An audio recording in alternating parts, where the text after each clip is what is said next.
બનાસકાંઠા જિલ્લાના ડીસામાં ગેરકાયદેસર ફટાકડા ફેક્ટરીમાં ભીષણ આગ લાગી છે। આ ભીષણ આગમાં 21 મજૂરોના મોત થયા છે। આ આગની સાથે વિસ્ફોટક પદાર્થમાં પ્રચંડ ધડાકો થતાં ગોડાઉન ધરાશાયી થઈ ગયું છે। આ બનાવના પગલે ડીસાના ફાયર બ્રિગેડ ઉપરાંત 108 એમ્બ્યુલન્સ તાત્કાલિક ઘટનાસ્થળ પર પહોંચી ગઈ છે। આ ઉપરાંત સ્ટેટ ડિઝાસ્ટર મેનેજમેન્ટની ટીમે પણ ઘટનાસ્થળે પહોંચીને બચાવની કામગીરી હાથ ધરી હતી।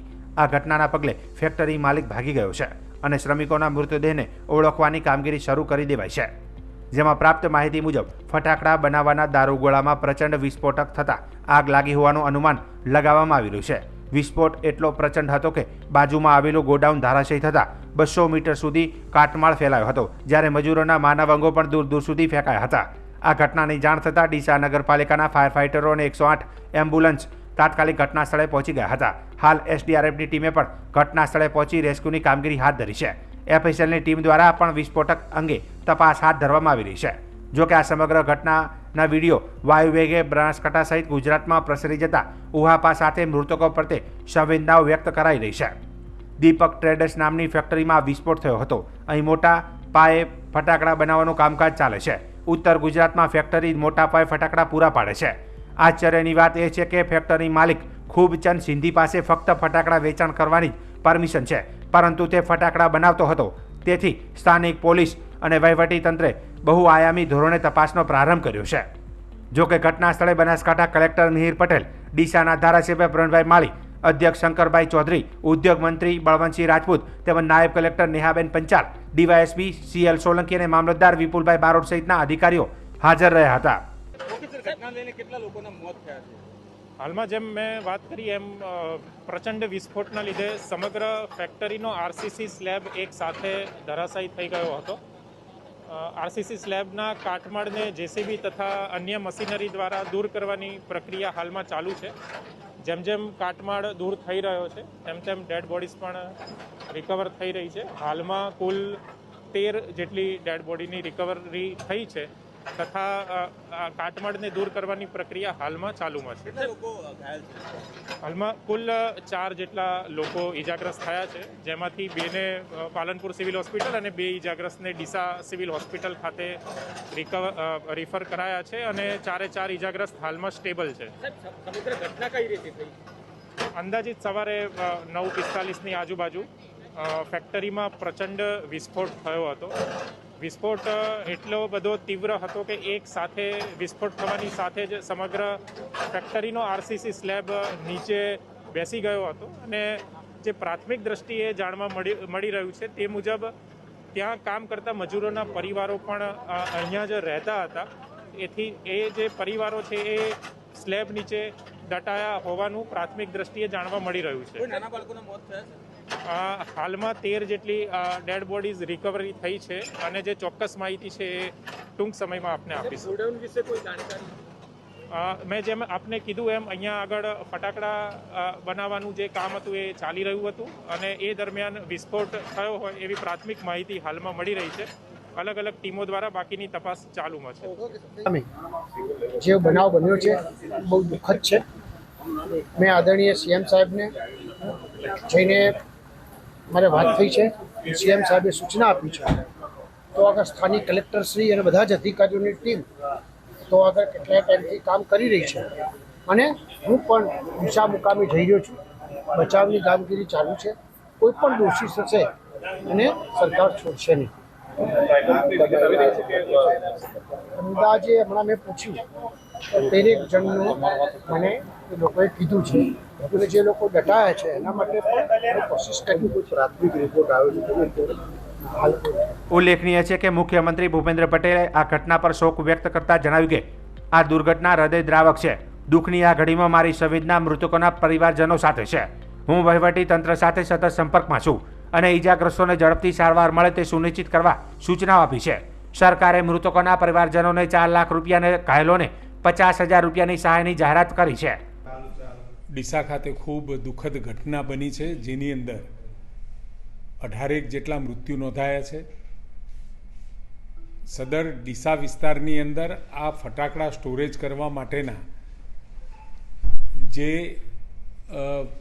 વિસ્તારની અંદર આ જે ગોડાઉન્સ હતા એ ગોડાઉન્સમાં સરકારશ્રી તરફથી 31/12/24ના રોજ એને રિન્યૂ કરવા માટે કલેક્ટર કચેરીએ એમાં એ લોકોએ અરજી કરેલી, પરંતુ પૂરતા સગવડો અથવા તો સેફટીના અભાવે એને રિન્યૂ કરી નહોતું. એમને એ સંદર્ભે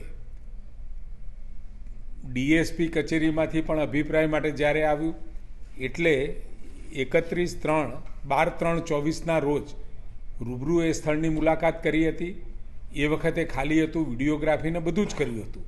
છતાં પણ જે સેફટીનો અભાવ જોવા મળ્યો એના કારણે એમને નેગેટિવ અભિપ્રાય આપ્યો હતો. પરંતુ અમુક સમય પછી ખૂબ જેને કહેવાય કે લોભ અને લાલચના કારણે એ દીપક ટ્રેડર્સ નામના એ માલિકે ત્યાં આગળ ફટાકડાઓનો જથ્થો ત્યાં મૂક્યો અને ત્યાં આગળ ખૂબ મોટો વિસ્ફોટ થયો.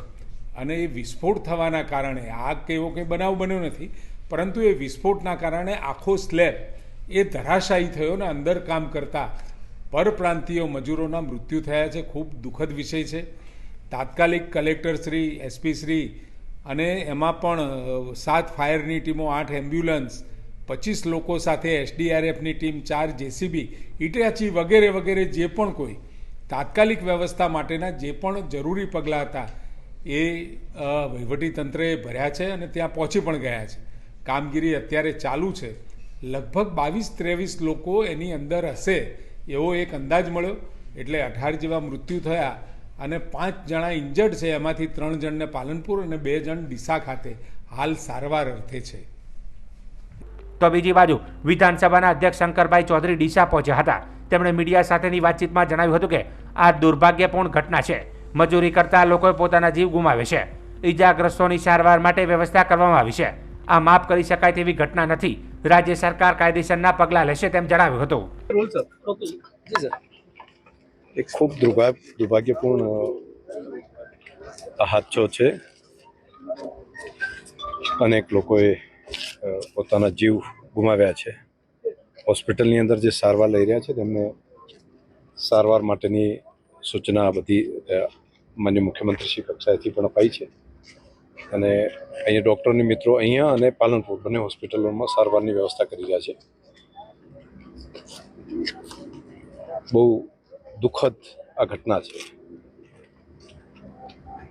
સાહેબ, ફેક્ટરીનો માલિક ફરાર થઈ ગયો હોવાના સમાચાર છે. કયા પ્રકારથી સરકાર એની પર સરકાર એની તપાસ સોંપી છે માન્ય મુખ્યમંત્રીશ્રીએ, અને એ તપાસ કરીને જે પણ ગુનેગાર હોય એને આ માફ કરી શકાય એવી આ ઘટના નથી. આ બહુ દુર્ભાગ્યપૂર્ણ ઘટના છે અને નિર્દોષ લોકોએ કઈ રીતે એને જાન ગુમાવ્યા એની ડિટેલ તપાસનું આવશે ત્યારે ધ્યાન ઉપર આવશે. પરંતુ મજૂરી કરતા લોકો, એવા ગરીબ લોકોએ જાન ગુમાવ્યા છે. એટલે અત્યારે હાલ તો તાત્કાલિક જે હોસ્પિટલમાં છે એમને સારવાર આપવી અને બહારથી અંદર જે દટાયેલા હતા એ બધાને બહાર કાઢવા, આ 2 કામ સૌથી પહેલી પ્રાયોરિટી તંત્રએ કામ ઉપર લીધું છે. નગરપાલિકા, જિલ્લા કલેક્ટર તંત્ર, બાકીના ફાયરની ટીમ અને સ્થાનિક પ્રજાજનો બધાએ ભેગા થઈને આ કામની અંદર લાગ્યા છે. અને અત્યારે પહેલી પ્રાયોરિટી મને લાગે છે કે હોવી જોઈએ તપાસ, અને બાકીનું છે એ રાજ્ય સરકાર એનો નિર્ણય કરશે. સાથે સાથે બનાસકાંઠા સાંસદ જ્ઞાનીબેન ઠાકોરે મૃતકોના પરિવારજનો પ્રત્યે સંવેદના વ્યક્ત કરી હતી અને સરકાર વધુમાં વધુ આર્થિક રીતે મદદ કરે અને આ અંગે ચોક્કસ કાર્યવાહી થાય તેવી માંગ કરી હતી. ગુજરાતમાં બનાસકાંઠા જિલ્લાના ડીસા મુકામે ફટાકડાની ફેક્ટરીમાં આગ લાગતા 18થી વધારે નિર્દોષ લોકોએ જીવ ગુમાવ્યા છે. આ તમામના આત્માને શાંતિ મળે એવી હું ભગવાનને પ્રાર્થના કરું છું. એમના પરિવારજનો પર જે દુઃખ આવી પડ્યું છે એ દુઃખ સહન કરવાની ભગવાન એમને શક્તિ આપે અને દુઃખની ઘડીમાં એક લોકસભાના સાંસદ તરીકે પરિવારની સાથે છું. વારંવાર દુર્ઘટનાઓ બને એની પાછળ લાપરવાહી અને વહીવટીતંત્રની મિલીભગતના કારણે નિર્દોષ લોકોના વારંવાર જીવ ગુમાવવા પડે છે. ગુજરાતની અંદર અનેક ઘટનાઓ બની છે, ત્યારે આજની ઘટના એ કમકમાટી ભરાવી આ ઘટના છે. મારી કલેક્ટર સાથે પણ વાત થઈ છે. એમાં અત્યારે મળતી વિગત પ્રમાણે 18 જેટલા લોકોના મૃત્યુ વહીવટીતંત્રએ જાહેર કર્યા છે. ત્યારે આપના માધ્યમથી સરકારને કહેવા માગું છું કે જ્યારે કોઈ પણ ઘટના બને ત્યારે માત્ર એનો તપાસ કરવા પૂરતી તપાસ થાય છે. આની અગાઉ ગુજરાતની અંદર સુરતની ઘટના તક્ષશિલામાં 22 જેટલા વિદ્યાર્થીઓએ અગ્નિકાંડમાં પોતાના જીવ ગુમાવ્યા હતા. રાજકોટ અગ્નિકાંડની અંદર 27થી પણ વધારે લોકોએ જીવ ગુમાવ્યા હતા. એના પછી 141થી વધારે લોકોએ મોરબી જે પુલ પડવાથી બ્રિજ તૂટવાથી જે મૃત્યુ થયા. આમ મારો કહેવાનો અર્થ એટલો જ છે કે બ્રિજ તૂટે, અગ્નિકાંડ થાય, કોઈ પણ દુર્ઘટના બને તો આ પાછળના વહીવટીતંત્ર જે તે વખતે એની એનઓસી આપવી પડે અને એનઓસી આપીને જે મંજૂરી આપે છે એ ક્યાંક ને ક્યાંક એને ઝીણવટપૂર્વક એની તપાસ કરવામાં નથી આવતી, અથવા તો અધિકારીઓની મિલીભગતના કારણે જે એનઓસી આપી દેવામાં આવે છે અને પછી આવી દુર્ઘટનાઓ બને છે. એટલે આજે મીડિયાના માધ્યમથી હું સરકાર પાસે અપેક્ષા રાખું છું કે જે આ ઘટના બની છે એ ખૂબ જ દુઃખદ ઘટના છે. આની પાછળ જે કંઈ ગુનેગારો હોય એની સામે યોગ્ય કાર્યવાહી થાય અને જે લોકોએ પોતે નિર્દોષ જે પરિવારો ઉપર અને નિર્દોષ લોકોએ જ્યારે આ જે જીવ ગુમાવ્યો છે ત્યારે એને સરકાર જે મદદ કરવાની થતી હોય એ યથાશક્તિ નહીં પણ વધુમાં વધુ એ પરિવારોને મદદ કરી અને એમના પરિવારોને આર્થિક રીતે મદદ થાય એવી પણ હું સરકાર પાસે અપેક્ષા રાખું છું. એના કરતાં પણ ખાસ કરીને જેના હિસાબે આ દુર્ઘટના બની છે એ દુર્ઘટના જે કાર્યવાહી કરીને એમના જેલના હવાલે ધકેલવામાં આવે, જેથી કરીને આવી દુર્ઘટનાઓ આવનાર ભવિષ્યની અંદર અટકે. એનું કારણ કે જ્યારે ઘટના બને છે એમ મેં અગાઉ કીધું એમ તપાસ માત્ર તપાસ પૂરતી જ થાય છે. કોઈ નાના અધિકારી હોય એમને સસ્પેન્ડ કરવામાં આવે છે, પણ મોટા જે મગરમચ્છો છે અને જે કરોડો રૂપિયા લઈને, લાખો રૂપિયા લઈને એનઓસીઓ આપીને આવા કામો કરવા માટેની મંજૂરી આપતા હોય છે અને એના હિસાબે આવી ઘટનાઓ બને છે. તો હું ફરી પણ જે આ પરિવારોને દુઃખની ઘડીમાં એમની સાથે છું અને જે મૃત્યુ થયું છે એ તમામ લોકોને શ્રદ્ધાંજલિ આપું છું અને આ લોકસભાનું સત્ર એકાદ દિવસમાં પૂરું થયા પછી તમામ પરિવારોને ઘરે પણ જવાની હું પૂરેપૂરો પ્રયત્ન કરીશ. ફરી વહીવટી તંત્ર જે कार्यवाही करवानी हो झड़प कार्यवाही करी અને આ લોકોને न्याय અપાવે.